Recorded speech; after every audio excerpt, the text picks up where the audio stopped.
belajar dari kesalahanku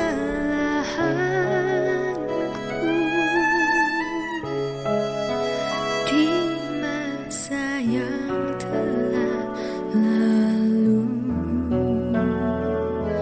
Kau berikan ku iman untuk mencoba lagi sampai ku jadi sempurna sepertimu.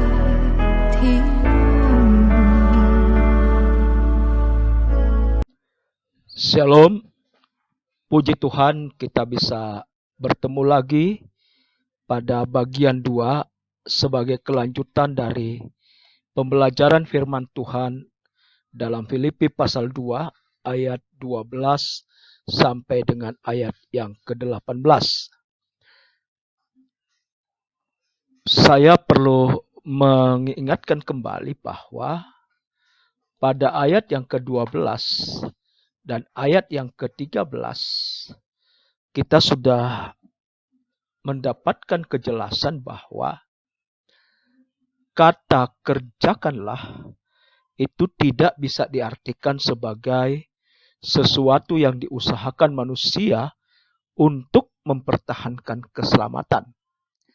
Tetapi pada ayat yang ke-12 itu menjelaskan sebagai suatu amanah. Kata kerjakanlah itu adalah suatu amanah.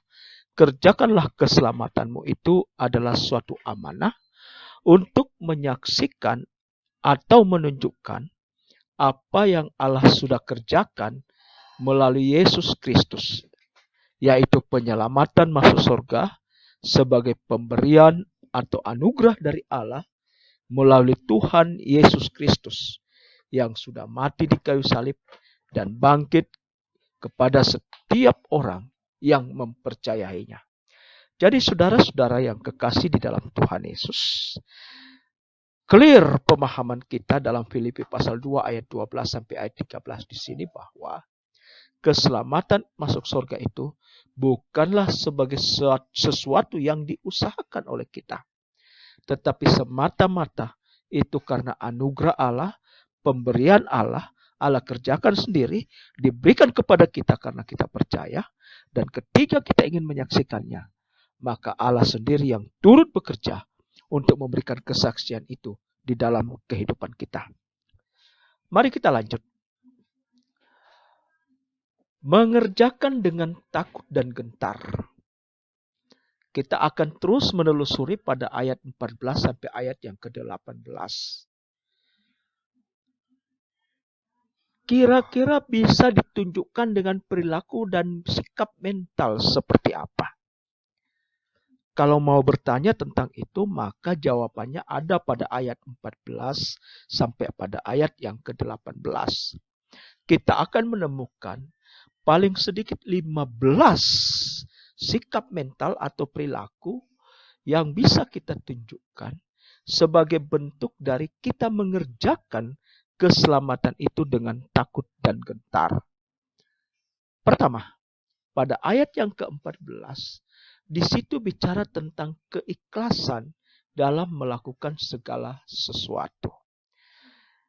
Jadi ikhlas. Kita tidak ada kepentingan di sana, kecuali kepentingan Allah. Kepentingan menyampaikan maunya Allah, meneruskan maunya Allah. Kemudian yang kedua, pada ayat yang ke-14 juga tidak bersungut-sungut. Kita mengerjakan keselamatan kita, menyaksikan tentang apa yang Allah kerjakan, sudah kerjakan di dalam kita itu dengan cara tidak bersungut-sungut, tidak menggerutu. Dan kemudian pada ayat yang ke-14, sikap mental perilaku yang ketiga adalah tidak berbantah-bantahan. Kita tidak bergantung pada orang, dan kita tidak akan keberatan bila mana ada orang yang tidak melakukannya, sementara kita melakukannya terus-menerus. Kita tidak perlu memperdebatkan, kita tidak perlu berbantah-bantahan, membantahkannya antara satu dengan yang lain. Karena sebenarnya tugas kita sama, yaitu mau menyatakan apa yang Allah sudah kerjakan di dalam hidup kita ketika kita percaya, yaitu kita dipastikan masuk surga.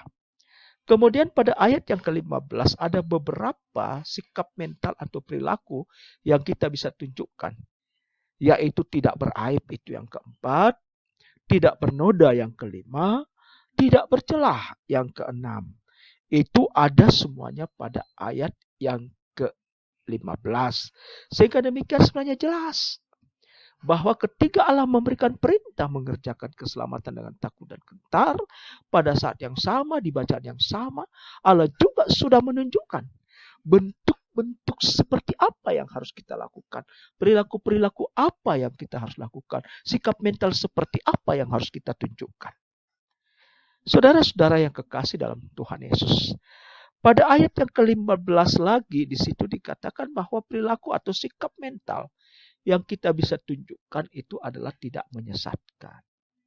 Jadi ketika bicara firman Tuhan, sebenarnya itu bicara tentang maunya Tuhan, apa yang Tuhan inginkan, kebenaran Tuhan.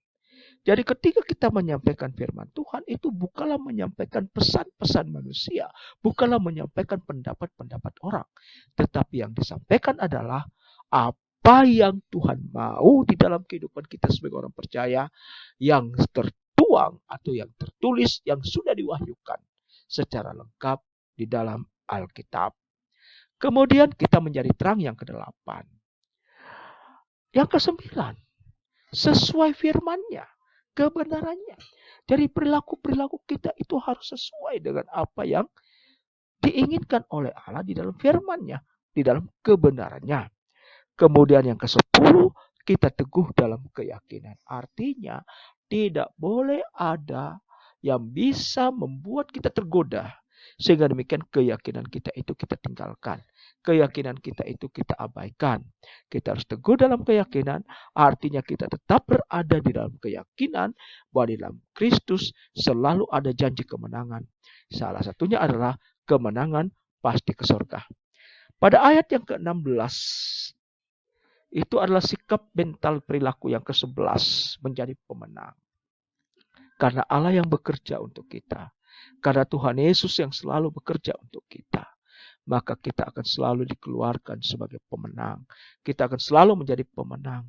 Sekali-kali Allah tidak akan pernah meninggalkan kita. Sekali-kali Yesus tidak akan pernah melupakan kita. Yesus akan selalu menopang kita di dalam kehidupan kita apapun keadaan kita. Termasuk di masa-masa pandemik, wabah virus corona ini. Yesus selalu hadir di sana. Yesus selalu menyatakan kasih sayangnya di sana. Yesus selalu mengingatkan apa yang bisa kita lakukan, apa yang harus kita lakukan. Bisa saja memakai corong pemerintah, memakai corong medis, dan lain sebagainya. Untuk mengingatkan kepada kita bahwa itulah cara Tuhan mengeluarkan kita sebagai pemenang. Pada ayat yang ke-16, sikap mental atau perilaku yang ke-12 itu adalah kita bisa rela berkorban. Dengan kita bersedia atau rela berkorban, maka di situ akan bisa memunculkan rasa syukur. Kita bisa menaikkan rasa syukur kepada Allah. Kita tidak akan bersungut-sungut, kita tidak akan berbantah-bantahan, tetapi kita rela. Kita rela berkorban.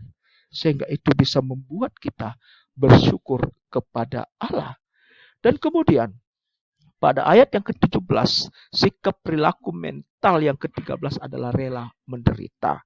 Mengikut Kristus itu bukan hanya senang-senang saja. Ada orang yang berpendapat bahwa kalau sudah ikut Kristus tidak akan mengalami kesusahan. Itu keliru besar. Karena di dalam firman Tuhan, banyak kali kita menyaksikan bagaimana seorang yang percaya, selain dia juga dianugerahkan percaya mendapatkan berkat, ada berkat lain yaitu menderita. Kita harus rela menderita karena itu adalah bagian dari sikap mental atau perilaku yang kita bisa tunjukkan sebagai bentuk kita mengerjakan keselamatan kita dengan takut dan gentar. Pada ayat yang ke-17, perilaku atau sikap mental yang ke-14 itu adalah selalu bersuka cita. Tidak ada alasan bagi kita untuk tidak bersuka cita.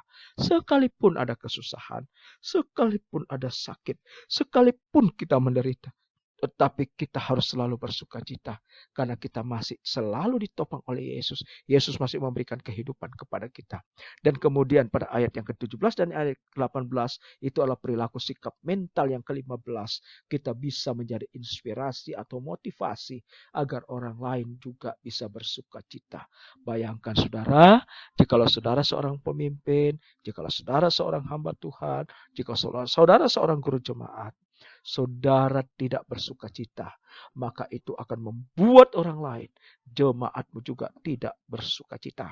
Kita selalu hadir, berperilaku, bersikap mental sebagai orang yang sudah memiliki keselamatan, bisa menjadi inspirasi atau bisa menjadi motivasi agar orang lain bisa bersuka cita.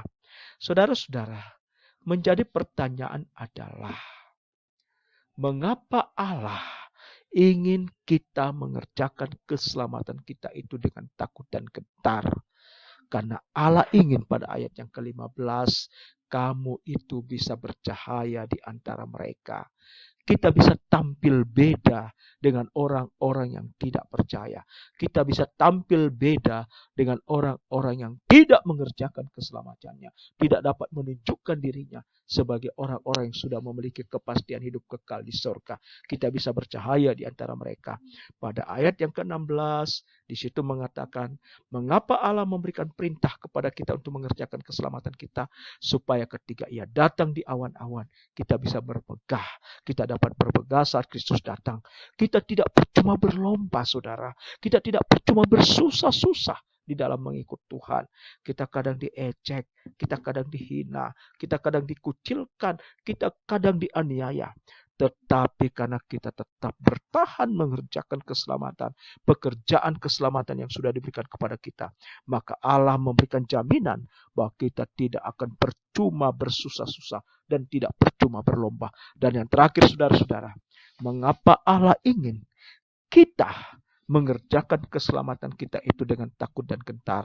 Karena Allah ingin supaya kita itu selalu memiliki sukacita yang benar, bukan sukacita yang semu. Kita memiliki sukacita yang kekal, dan kita bisa memiliki kemampuan untuk bisa menunjukkan sukacita itu kepada orang di sekitar kita, kepada semua orang. Demikianlah saudara-saudara, betapa mulianya, betapa hebatnya, betapa besarnya maksud Allah di dalam Filipi pasal 2 ayat 12 sampai ayat yang ke-18. Mari kita memberikan penekanan, saudara. Satu, bahwa mengerjakan keselamatan, perintah kerjakanlah keselamatanmu itu bukanlah perintah yang memberikan kesempatan kepada manusia untuk tersesat dalam satu pemahaman yang keliru, yang seolah-olah beranggapan bahwa keselamatan itu bisa diusahakan dengan perbuatan baiknya, dengan hidup salehnya, dengan kemampuannya sendiri. Tidak, saudara. Keselamatan masuk surga itu semata-mata karena kasih sayang Allah. Justru karena kita tidak sanggup dengan apapun yang kita lakukan, maka Allah dengan kasih sayangnya yang besar, kasihnya yang begitu besar, datang ke dalam dunia ini, menjadi manusia, itulah Yesus Kristus, dan kemudian mati di kayu salib untuk menanggung dosa kita yang seharusnya disalib, tetapi Kristus menggantikan kita di sana. Sehingga demikian, Dia menjadi korban penghapus dosa. Dan karena kita percaya kepada korban penghapus dosa itu, maka Yesus Kristus menjadi juru selamat buat kita. Yesus Kristus menjadi jaminan bagi kita memiliki kepastian kehidupan yang kekal. Kerjakanlah keselamatanmu, karena engkau sudah diselamatkan oleh Allah di dalam Yesus Kristus. Darah Kristus Yesus sudah menyucikan kamu, sudah menguduskan kamu satu kali untuk selama-lamanya. Ini tidak dapat diubah, tidak dapat dibatalkan oleh apapun juga.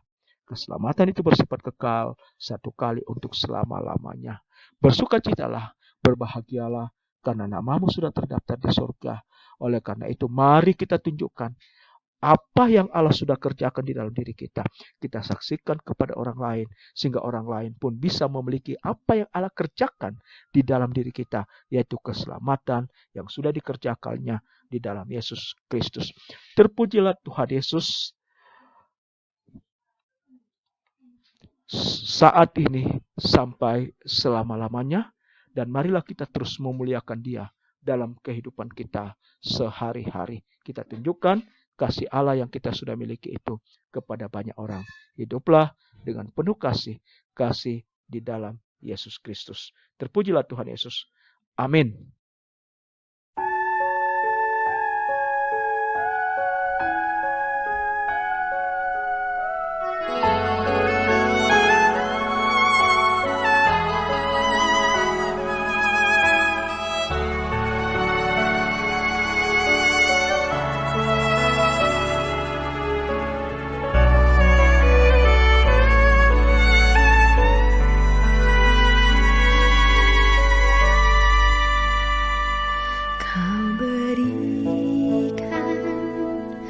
Kesempatan untuk belajar dari kesalahanku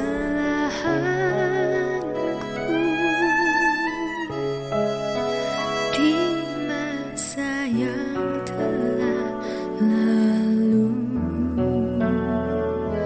Kau berikan ku iman untuk mencoba lagi sampai ku jadi sempurna seperti-Mu.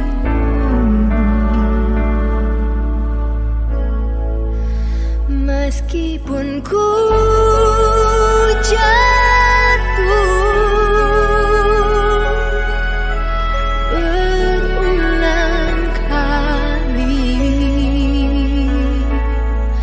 namun oleh kasih-Mu ku bangkit kembali. Ku tak dapat sungguh menyia-nyiakan kepercayaan-Mu terhadapku, Tuhan.